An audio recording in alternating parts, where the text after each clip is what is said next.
लेकिन उससे पहले जरा आपको इंदर के पास लिए चलते हैं। एनआईए हेडक्वार्टर्स के बाहर उनकी मौजूदगी है।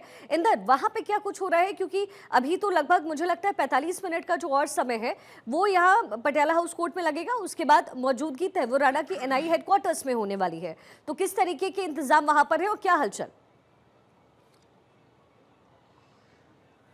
शिखा, बिल्कुल देखिए, अगर हम बात करें तो इस वक्त एनआईए हेडक्वार्टर के बाहर जो सुरक्षा के पूरे पुख्ता इंतजाम है वो किए गए हैं।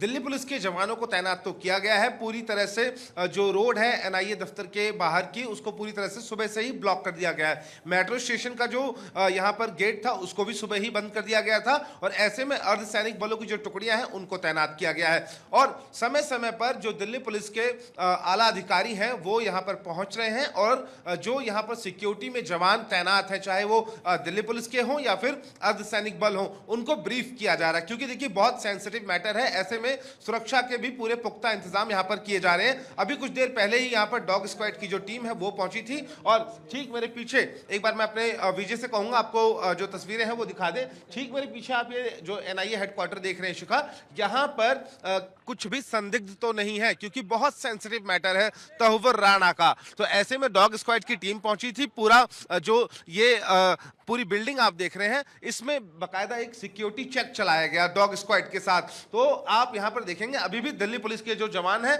वो पूरी तरह से यहां पर तैनात हैं। बैरिकेड्स यहां पर किए गए हैं। हालांकि देखिए, जैसा कि हमारे सहयोगी सुमित बता रहे हैं कि तहव्वुर राणा को कोर्ट में पेश कर दिया गया है। अब से कुछ ही देर में जो एनआईए है वो कोर्ट में जब इस पूरे मामले पर सुनवाई शुरू होगी तो रिमांड की डिमांड की जाएगी एनआईए की तरफ से। और देखिए बड़ी चीज ये है कि ये जो आप मेरे पीछे हेडक्वार्टर देख रहे हैं, इसी हेडक्वार्टर में इन्वेस्टिगेशन सेल बनाया गया है 3rd फ्लोर पर। और इसी हेडक्वार्टर में जो तहव्वुर राणा है उससे एनआईए की जो टीम है वो पूछताछ करेगी। आप मुंबई क्राइम ब्रांच की बात कर रही थी, मैंने सुना कि आप सवाल कर रही थी। देखिए मैं बता दूं, क्योंकि पूरा जो मामला है वो मुंबई से जुड़ा हुआ है, तो ऐसे में मुंबई पुलिस के बड़े जो आला अधिकारी हैं क्राइम ब्रांच से जुड़े हुए, वो भी राजधानी दिल्ली पहुंच सकते हैं और तहव्वुर राणा से पूछताछ कर सकते हैं। क्योंकि शिखा देखिए, जिस तरीके से ये मुंबई का पूरा हमला हुआ था, इस पूरे मामले में कहीं ना कहीं मोस्ट वांटेड तहव्वुर राणा अब भारत में है और ऐसे में कहीं ना कहीं अब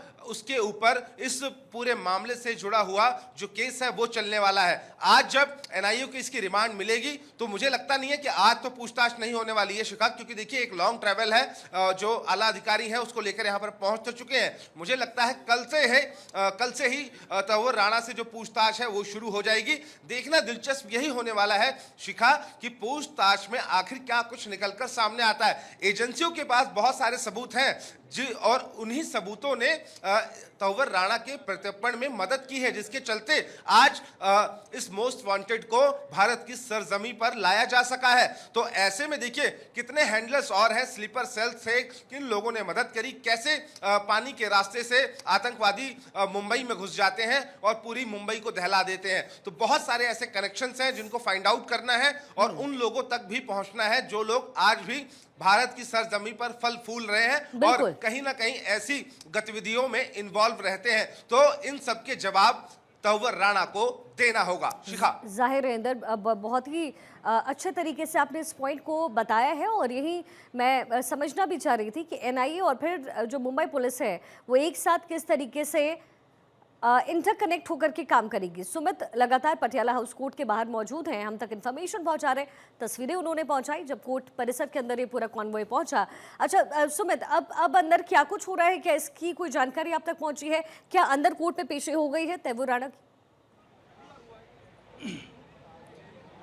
जी बिल्कुल शिखा, देखिए तहव्वुर राणा को कोर्ट में पेश कर दिया गया है। एनआईए के दोनों वकील जो हैं वो फिलहाल कोर्ट रूम में मौजूद हैं। इसके अलावा तहव्वुर राणा को जो वकील मुहैया कराया गया है वो भी वकील मौजूद हैं। इसके अलावा जो एनआईए की जो टीम है, तमाम जो अधिकारी हैं वो भी इस वक्त कोर्ट रूम में मौजूद हैं। थोड़ी देर में कार्रवाई शुरू होगी। बताया ये जा रहा है कि एनआईए ने अपनी रिमांड एप्लीकेशन को प्रिपेयर कर लिया है, तैयार कर लिया है। जैसे ही कोर्ट जज जो है कोर्ट में बैठेंगे, रिमांड एप्लीकेशन जो है वो जज के सामने रखा जाएगा और ये बताया जाएगा कि आखिरकार एनआईए कितने दिनों की रिमांड जो है वो इस पूरे केस में चाहती है।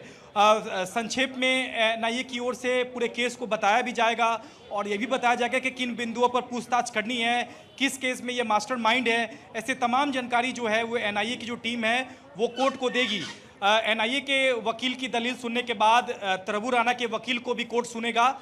दोनों पक्षों को सुनने के बाद कोर्ट आदेश सुरक्षित रख लेगा और रिमांड कितने दिनों की एनआईए को देनी है इस पर अपना आदेश कोर्ट थोड़ी देर बाद सुनवाई के बाद कोर्ट अपना आदेश सुनाएगा। तो इंतजार करना होगा, कुछ ही देर में इस पूरे मामले को लेकर सुनवाई शुरू होगी। देखना होगा कि कितने दिनों की जो रिमांड है शिखा, वो एनआईए के जो वकील हैं वो कोर्ट से मांगते हैं। बताया ये जा रहा है कि अमूमन ऐसे केस में 15 दिनों की जो रिमांड है वो एनआईए के वकील मांगते हैं। क्या इस केस में भी 15 दिनों की रिमांड कोर्ट से एनआईए के वकील मांगेंगे, ये देखना बेहद दिलचस्प होगा। इसके अलावा कोर्ट कितने दिनों की रिमांड देता है ये भी देखना अहम होगा। तो कुछ ही देर का इंतजार करना होगा शिखा, जब इस पूरे मसले को लेकर यानी कि रिमांड पर कोर्ट अपना आदेश सुनाएगा। उसके बाद तस्वीर साफ होगी कि आखिरकार कितने दिनों की जो पूछताछ है वो एनआईए प्रभु राणा से इस पूरे केस में कर सकेगी। तो थोड़ी देर का इंतजार करना होगा शिखा। इंदर, मुझे ज़रा ये बताइए कि वहाँ एनआईए हेडक्वार्टर्स में ही अगर तैमूर राणा को रखना है तो वहाँ पर किस तरीके के इंतजामात उसके लिए किए गए हैं? देखिए शिखा, 3rd फ्लोर पर इन्वेस्टिगेशन सेल बनाया गया है। नीचे प्राइमरी पहले जब तंवर राणा को यहाँ पर लाया जा रहा था तो नीचे ग्राउंड फ्लोर पर ही एक सेल अलग से बनाया गया था, जहाँ पर ये बात निकलकर सामने आ रही थी कि मेडिकल एग्जामिनेशन यहाँ पर कराया जाएगा और उसके बाद तंवर राणा को वर्चुअली पेश किया जाएगा। लेकिन देखिए फिजिकली पेश किया गया और पालम एयरपोर्ट पर ही उसका मेडिकल एग्जाम भी डॉक्टरों के द्वारा किया गया है। तो जो 3rd फ्लोर है जहाँ पर एग्जामिनेशन सेल बनाया गया है, साफ तौर से इन्वेस्टिगेशन उसी फ्लोर पर होने वाली है। पूरे फ्लोर पर अगर हम बात करें तो 12 लोगों के अलावा किसी की एंट्री शिखा वहां पर होने वाली नहीं है, क्योंकि बहुत सेंसिटिव मैटर है।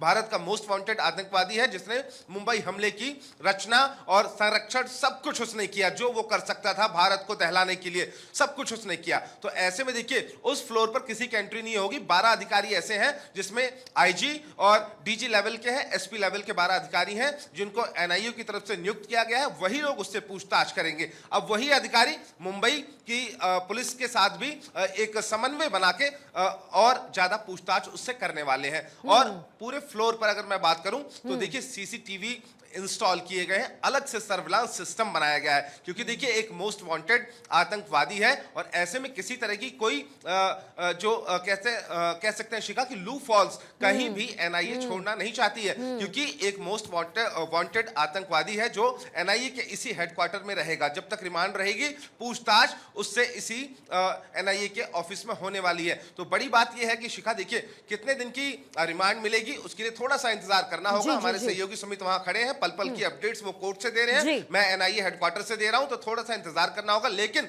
एनआईए के जो आला अधिकारी हैं शिखा वो पूरी तरह से तैयार